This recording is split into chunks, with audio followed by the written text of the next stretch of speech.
What's up, guys? It's Dwayne from mountainbuck.com. Join me on the hunt for the best hunting products. And guys, today I'm doing a one-on-one matchup, a test grow battle between what I think is the most popular throw and grow food plot product out here. I'm talking about the Evolved Harvest Throw and Grow Mix versus one of my absolute favorite throw and grow food plot products, No BS from Domain Outdoor. Guys, you spend your money, you spend your time and your effort out there raking up the ground, putting in those throw and grow food plot products. We want to make sure we're using something that works, that brings in those bucks, so you can get an opportunity in the fall. There's only so many hunting seasons and so many opportunities on mature bucks, and we want to make sure we're doing everything we can to capitalize. Let's talk about what's inside these mixes right now.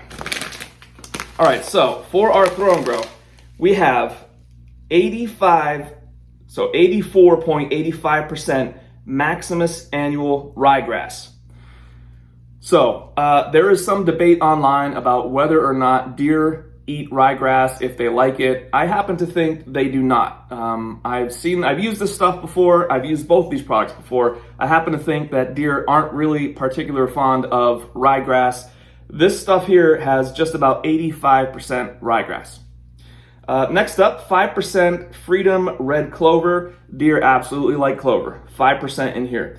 2.03% annual rapeseed. Deer do like rape, brassicas, things like that. 1.05% crimson clover, and then some coating material. So 85% ryegrass here is the key statistic we want to be aware of, okay? Over here with our No BS stuff, let's see what we got in here. They call this No BS because there is no filler in here, okay? Just a bunch of good seeds, good products that your plants are gonna grow, your deer are gonna eat it. First up, 46.5% Falcon brand winter oats. Deer love winter oats. Trophy rapeseed at 12%. Crimson red clover, of course, deer like clover. Oilseed radish, deer love radish.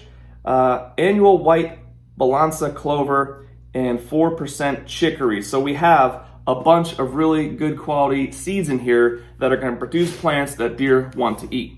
Now, I went ahead and planted this in a standard no-till throw and grow fashion.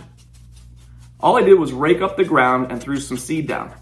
I had some planter trays sitting here in this spot for a while, so I just needed to rake it up with dirt and add the seed. I added these rocks here in the middle as a divider between the products so we could see what's what. Now, I did overseed the area here. It's tough to gauge when you're just trying to use your hands, and I think I overcompensated due to how small the area is. It's important to note that a turkey stopped by several times to eat that ryegrass seed. It really liked the ryegrass seed, and it was just hammering it here, which honestly made me worried about the experiment I'm doing, and it wasn't really fair, but I went ahead and added some more of the throw and grow seed here in that spot to compensate. Keep in mind that I also added more clover, which in my opinion would make this side more attractive to deer than it would have been normally. Here's after 2 weeks of growth. Here's a top-down look at the No BS side. And here's a top-down look at the throw and grow side after 2 weeks. Here's a ground level view of the No BS side after 2 weeks.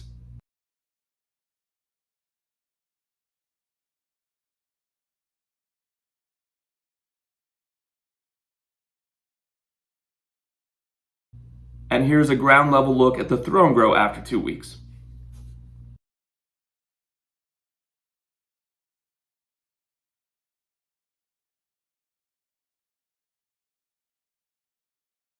Here we have our first deer hit No BS and only that No BS product.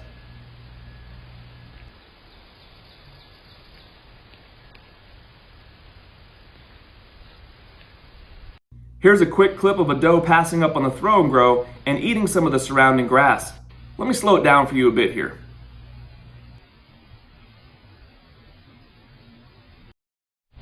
This doe here comes in and hits that No BS again for a few mouthfuls and then moves on to some of that surrounding vegetation before ultimately walking off and continuing on with her day.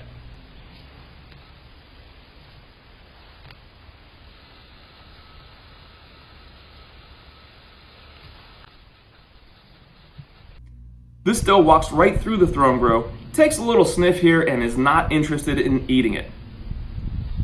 Here's another video of a doe coming in and crushing that No BS. And here again, Ado just grabbing mouthfuls of those winter oats, clover, radish, rapeseed, all that good stuff, and they're just chowing down. Here's a top-down look at the No BS side after 4 weeks of growth. And here's a top-down look at the Throw and Grow side after 4 weeks of growth. Here we have a ground level view of the No BS side after 4 weeks. You can see just how full, thick, and healthy this stuff is here. All that stuff is growing up really green and healthy and thick and lush.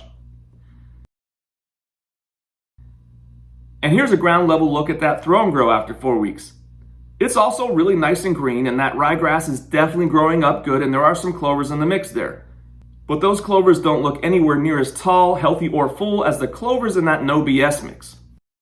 Well, it's pretty conclusive in my opinion, guys. The deer came in and had plenty of opportunities, walked through this Throw and Grow product here, this plot here, didn't touch it, didn't eat it one time, went over to the No BS side, they hit this stuff 4 times, and it's pretty crazy to think that tiny little food plot area on the hill behind my house, and deer still came through and found the stuff they like and ate it. Imagine what a full-on food plot's gonna be like when you plant it with some good quality material. Both of these products grew up nice and green and looked healthy and looked like they were great food plots.